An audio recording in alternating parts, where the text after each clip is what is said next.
Hello and welcome to I Can't Believe This Got Greenlit, a show where we discuss movies from our childhood, our nostalgia from watching them as kids, how they got made, and our experiences rewatching them as adults.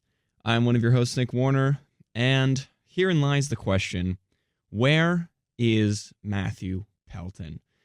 Welcome, everyone, to the Where's Matthew Pelton special. Today in the studio, I am the only one here. This is a very strange feeling to be in the WECB studio with no one around. It's just me. I woke up this morning. My eyes were hurting. I had to get some coffee to wake myself up. It's been a long night and a long morning, but we are here to do another episode without anyone. So I want to first start the show by apologizing to anyone if I, stutter or if I, kind of drag the show on a little bit. Who knows how this show is actually going to go? I rely very, very heavily on my incredible co-host for his witty banter. So if this sucks, I apologize. But this is the third episode of the season where my incredible co-host Matthew Pelton is not here. And I will say this, every single time it's been a very incredibly valid reason. Today especially, he tried calling me last night. He sent me a voice memo and he was like, listen, I got a flat tire on the way back. He had all these plans. He canceled them because he was like, I got to come back for the Greenlit finale. I can't miss it. But unfortunately, he got a flat tire. He's kind of stranded. He's out in Connecticut right now. I think Connecticut. I could be wrong. He might be at the Cape. I'm not sure. But point being, he got stranded and the show needed to go on. So I am stepping in today to do our fail-safe episode. We spoke briefly at the beginning of the season when we first found out our time slot was 10 a.m. And we agreed that, okay, just in case Pelton doesn't show up, which we knew was going to happen eventually because this man likes to sleep in quite late into the day. I don't blame him. College life is tough. But we needed a fail-safe episode. We needed an episode where, I could come in, I could do the show without him, but obviously I can't cover a movie because we need the witty banter. It would be weird if I started going into production notes without the, gasps and the, oh my God, there's no way that happened of my co-host. So I created the Where's Matthew Pelton special because I realized, we started this show a little over a year ago. We're almost 50 episodes into the show. And we never fully explained why Matthew and I are the co-hosts. What is our backstory? Why did we start this show? We kind of explained it briefly, but I wanted to get into the nitty-gritty of our friendship. I wanted to give a little bit of a backstory on our friendship, how we came to be, how this show got greenlit.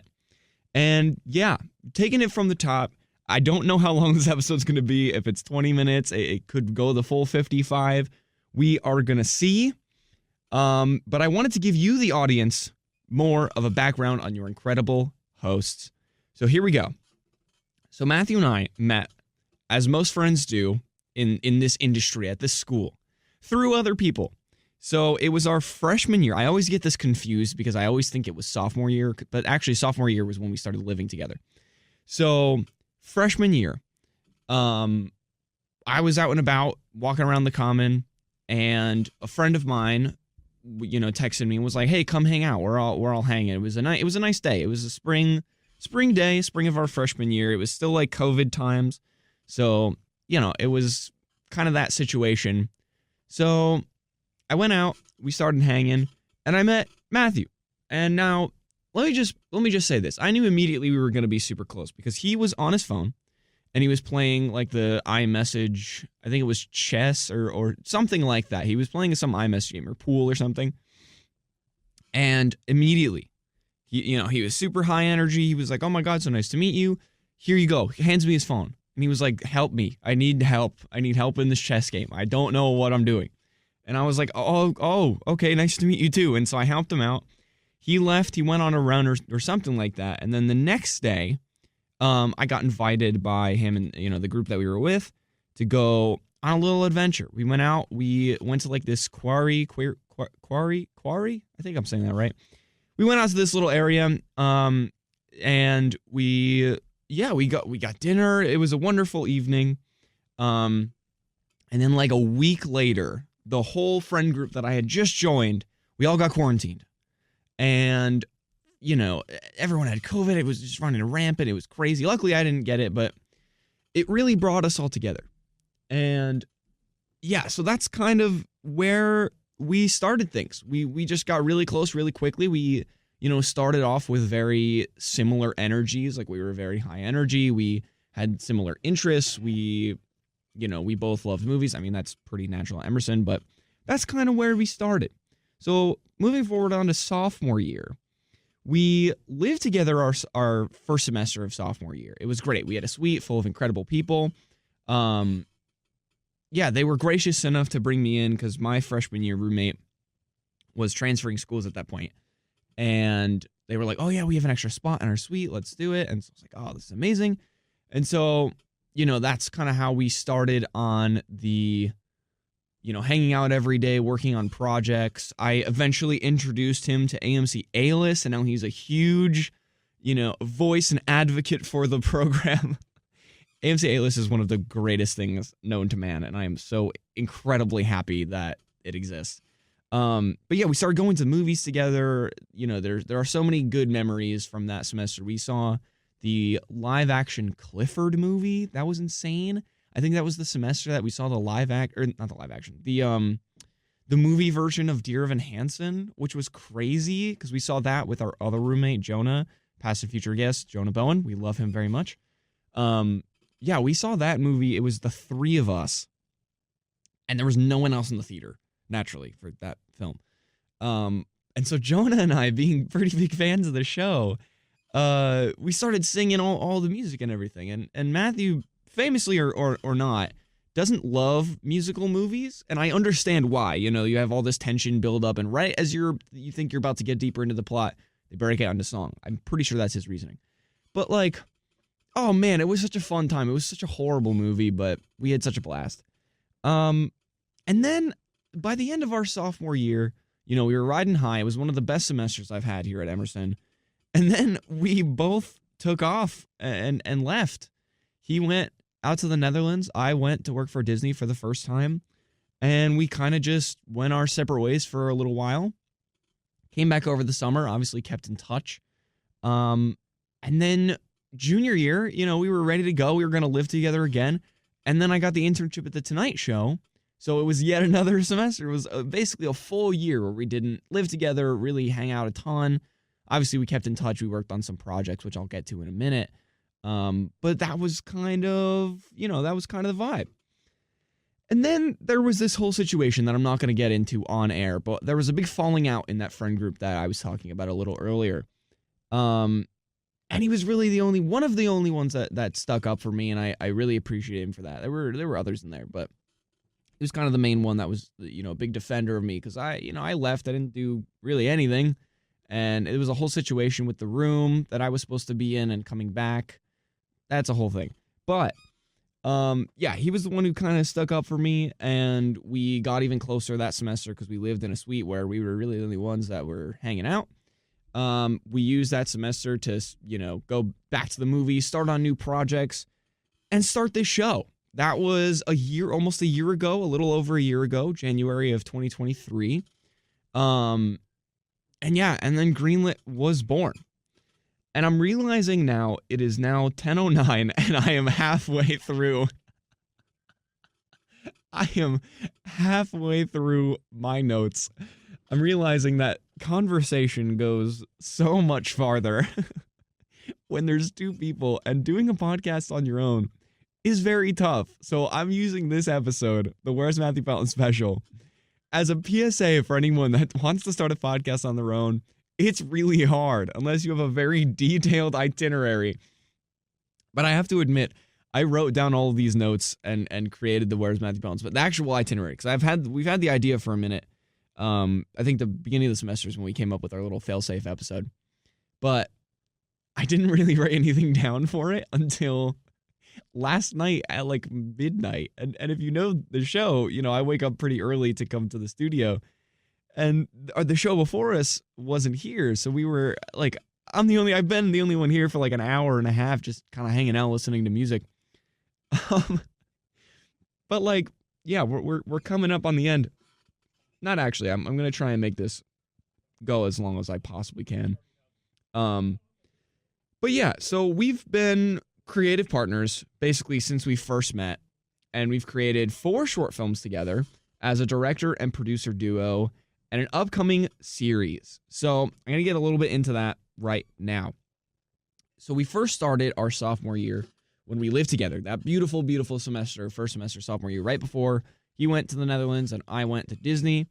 We directed a short film called River Fork Community College. And now, before I continue, if you are listening to this, you're probably our friends or family, and you probably know all this. So I apologize, but for the rest of the audience and also for our kids in the future, I wanted to give a little backstory. So bear with me as we continue through this. So River Fork is a project that Pelton, came up with the ideas based on the show Community, and we lived with Jonah, who is the star of the short, and we wanted to do some sort of comedy. He was having trouble getting into the film program here at Emerson. It was some weird transfer requirements that needed to be met. And he was like, hey, do you want to make this film with me so I can get into the film program? And I was like, dude, let's do it. Because up until that point, his first semester sophomore year, it was fall of 2021. And there wasn't a whole lot going on campus. So I hadn't done a whole lot of productions. I had, produced a few things. I'd shot a couple of my own things. But nothing too crazy. Nothing that I really fully put on my resume. But we were like, you know what, let's do it. So we started off as, co-directors because neither of us really kind of knew what role we wanted to take. I think he was more set on directing. I was kind of more like, oh, I like camera work. I like producing. I like directing. I'm not really sure. The only thing I knew is I didn't want to be a writer. My whole life, I've never wanted to write. And, as I've gone on through Emerson, I've kind of grown to love it and grown to appreciate writing. But it was never my strong suit. And that's kind of where we were. And luckily for me, and luckily for Matthew, we didn't really write a script for River Fork. We kind of we had the premises, we had like a detailed list of what we wanted to happen in the scene, but there was no dialogue written, which was kind of the big thing for us. It's kind of how we started. There was no dialogue. One of our friends was gracious enough to lend us his camera for the shoot, and him and I alternated, directing the cinematography for it. And Matthew, was the director, and I kind of helped produce, shoot, and sometimes also direct. It was kind of a weird situation where I was kind of doing a lot on that project to try and really just figure out what I liked and what I was strongest at. So we did it. Luckily, we got very, very good actors to come in and do some improvised stuff. And we put it together, and we finished our first short. It took a long time, and we ended up, one of my favorite memories is editing with him in the, I think it was the M-Chan editing suite. But it was like a little tiny room that anyone could go into that no longer exists, I'm pretty sure. They redid that floor in one of the buildings here. And, we edited on this little Mac, and there were 3 Macs in there, and some days there were other people in the room. Which now that we edit in like the actual editing suites at Emerson, it blows my mind that we ever did that, because there were just people just like listening to our nonsense as we were editing. It was crazy because we go nuts when we edit. So that's the first short. We both took off to different places, and then I think he workshopped our next short film at the castle. I'm pretty sure he wrote the script while there, or maybe he just presented it there. I have vague memories of him saying that. Anywho, we did our next short called A Triptych About Water over the summer between Disney and The Tonight Show. So between the second semester of our sophomore year and the first semester of our junior year. And that was a super fun process. It was, it's 3 parts. Every part, as different as they are connected through their themes and their, there's water in all of them. It's very fun. I produced that mainly because I wasn't really around a whole lot. I was in Florida until June, and then I was home. I was in Pennsylvania a lot that summer. And then in the fall, I was basically absent because I was in New York like every single day. I was, waking up at 4 a.m, getting to bed at 10 p.m. And that was kind of my life for those 3 months. But that summer, I had the opportunity to produce, and that was really my first main kind of, opportunity to just strictly produce and not do anything else. And I really enjoyed it. It was a super fun time.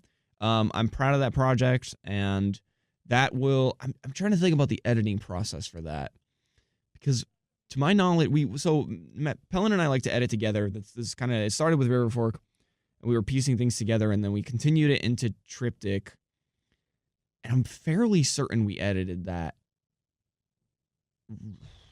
I think it was either remotely, and he just sent me footage, or we did it at school when I came back. But no, that doesn't make sense because I was at the premiere. I don't remember, but point being, that was our second film. It was a good time. But then we moved on to Psychedelic Toad. And now this is kind of a more complicated process, because this is the first time that not only were we both editing, not only was I producing and he was directing, but I was also DPing. I was doing the cinematography for the film. And this is kind of the first time that we did this, and it continued on with our future projects, which I'll get to in a second. But we started this process, I believe, right when this show started. We tried to do it in the spring of our junior year, so a year ago. And it just didn't work out. There was a lot of, we couldn't find locations, and the timing was off. We couldn't find crew. And it was just, we had, the script. We had it very fleshed out with the equipment that we wanted, and it all kind of fell apart. And we were like, you know what? Rather than trying to get this done in March and edit it by the end of the semester, let's reevaluate, let's shoot it over the summer, and let's go from there. So we took a step back. We gave ourselves some more time. And then I got into the alumni program at Disney. So I was like, hey, I'm going to be at the Evvies, and then I have like 3 days, and then I leave for Florida. So we're like, dude, you have to, I had to be there to shoot it because I was kind of set. I did the shot list already. We just worked really well as that, duo that is, directs, produces, DPs, and edits all kind of in 2 people. And so I was like, okay, you know what? We can fit it in. We had 3 shooting days. And so, dude, it was one of the most fun processes ever, because we got the equipment, which was a nightmare to begin with, because we didn't have the EDC, which is the Equipment Distribution Center at Emerson. So we had to order it from a website, like a third-party website. And a lot of it came in, and a lot of it came in not fully there. It was, missing batteries, missing plugs that were important, missing cables, whatever it may be. We got lucky that we even got the equipment to work by the end. But so I got my hands on a camera for the first time in a while. I was super happy with it. We had such a good team that time around. And yeah, we shot in Connecticut, which was awesome because we're both from Connecticut, and we were lucky with some of the locations. And the coolest part is all the equipment it lived at Pelton's house, and so did I. I was there for 3 or 4 days, and we hauled all the equipment to set. We hauled all the equipment home. We started dumping footage. It was basically nonstop Psychedelic Toad the whole time. Oh, I don't know if I mentioned that. The name of the film is Please Don't Lick the Psychedelic Toad.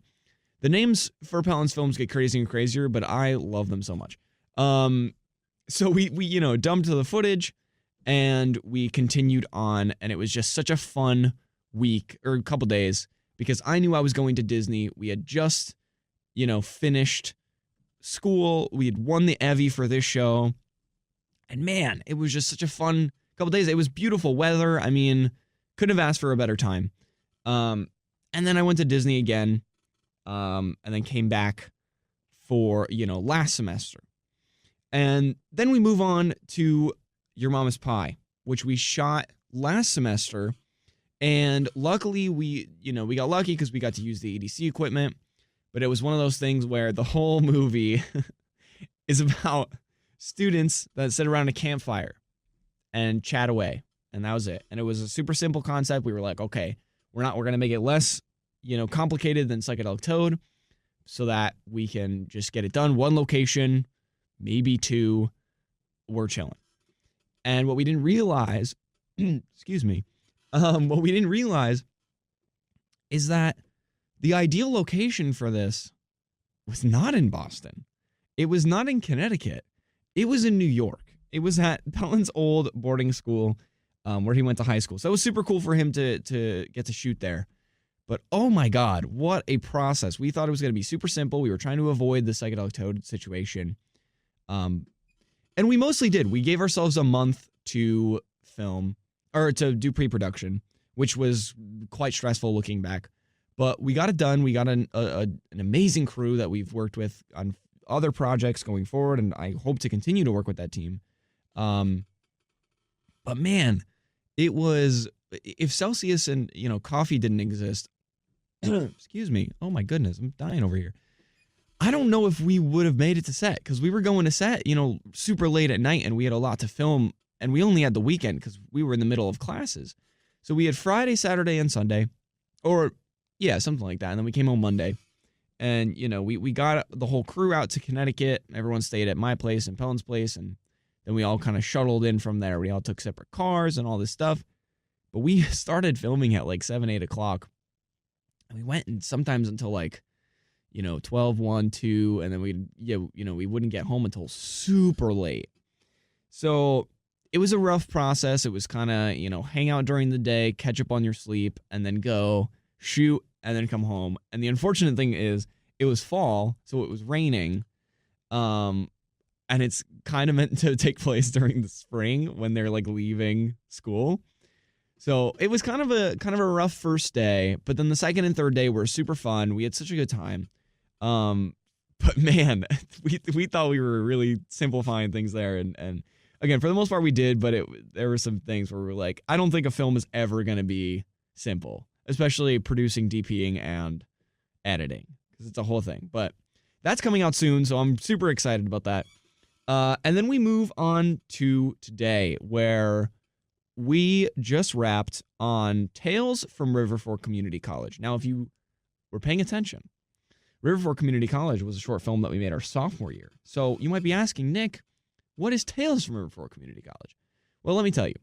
We had 5 incredible writers from the comedic arts major here at Emerson write us 5 incredibly wonderful scripts, bringing back the River Fork Community College vibe. Pelton and I were like, hey, what do we want to end on? We thought it was going to be Mama's Pie.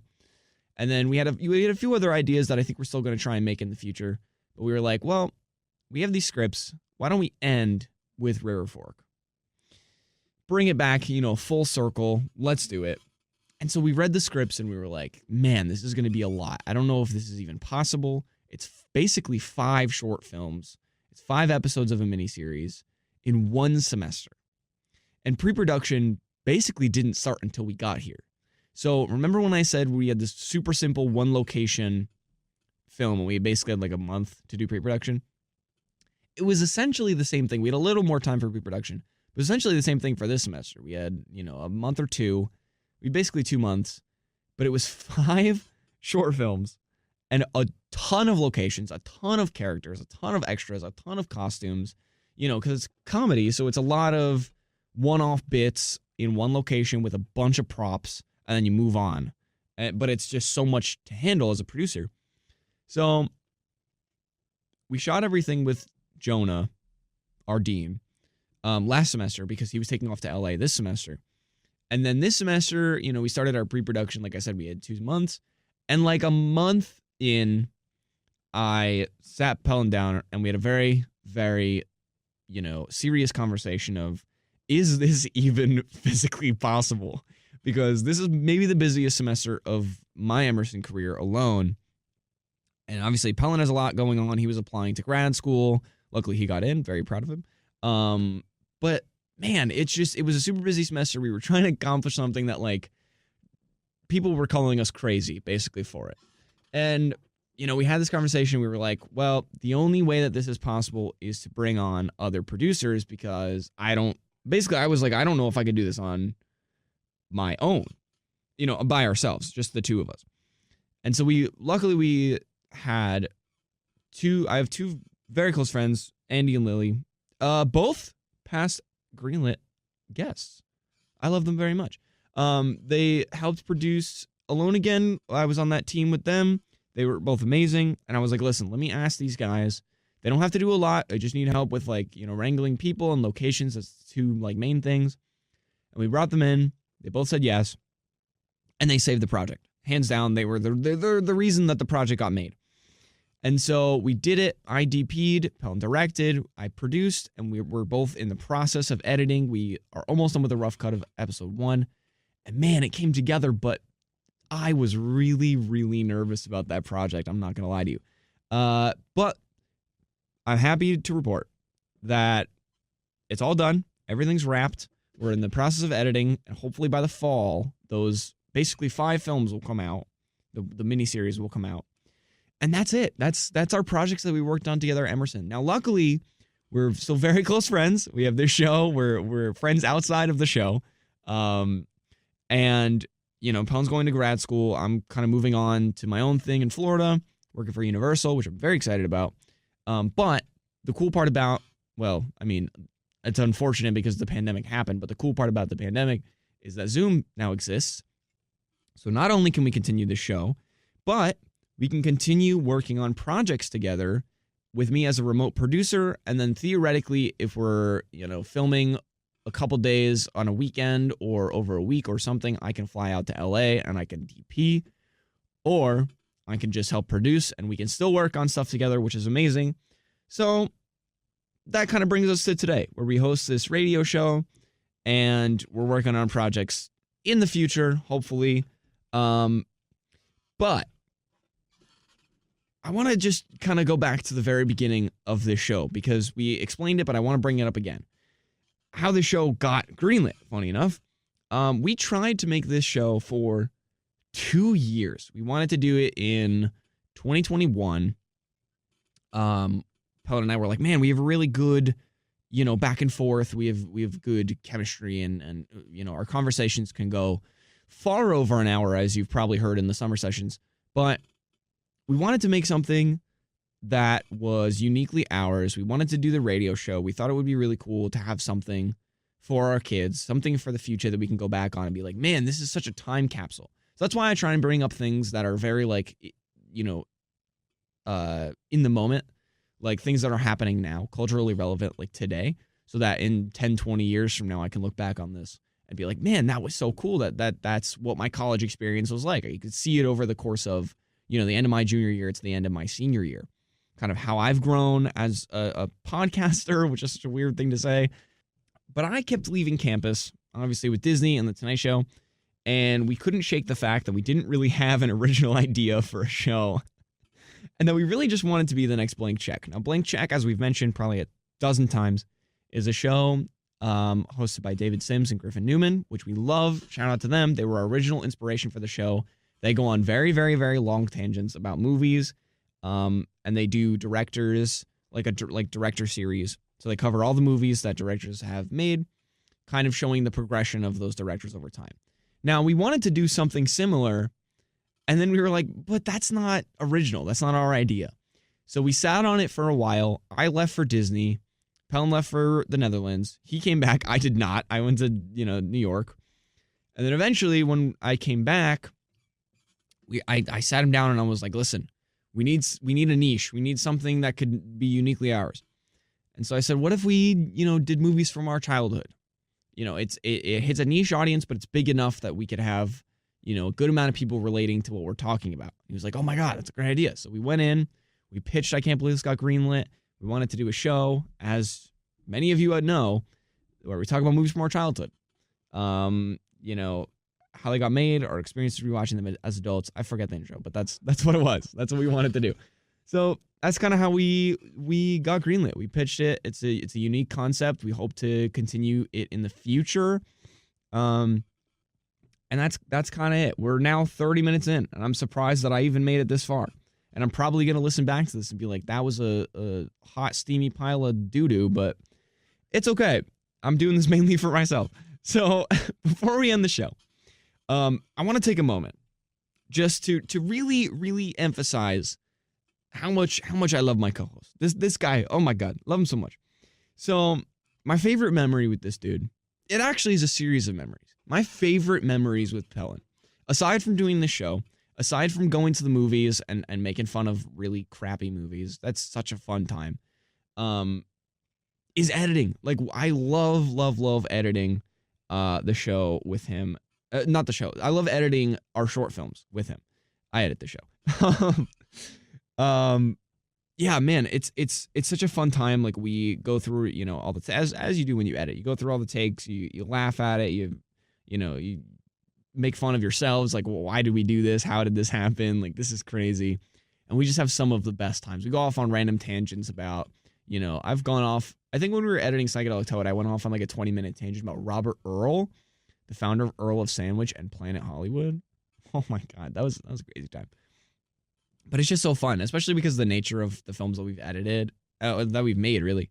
It's just so fun looking back at the performances and the content that we create. So it's those are some of my favorite memories. And now, as sad as it is to say this, because we're only 30 minutes in, and I really like doing the 55-minute shows. Hopefully this was bearable enough to get through. I wanted to take a moment to acknowledge that in a past episode, I mentioned that I would write a song for Mr. Matthew Pelton. And while I unfortunately have a singing voice that would get me arrested on air, I wanted to write something special as a thank you for an incredible season 3 and for being such an incredible co-host, even though he's not here today. So in Greenlit fashion, here's an extended version of the Dr. Seuss intro I did on our Grinch episode about Matthew Pelton. I hope you enjoy. Here we go. From Megamind to Chicken Run, we had such a blast, talking about movies from our distant past. I was so excited to recap Season 3 until a tire blew up and left me without my fellow Evie nominee. After getting screwed over by the station that signed us, we made damn sure that they heard us fret and fuss. When we finally gave in to their treason, I knew for sure we would have a good season.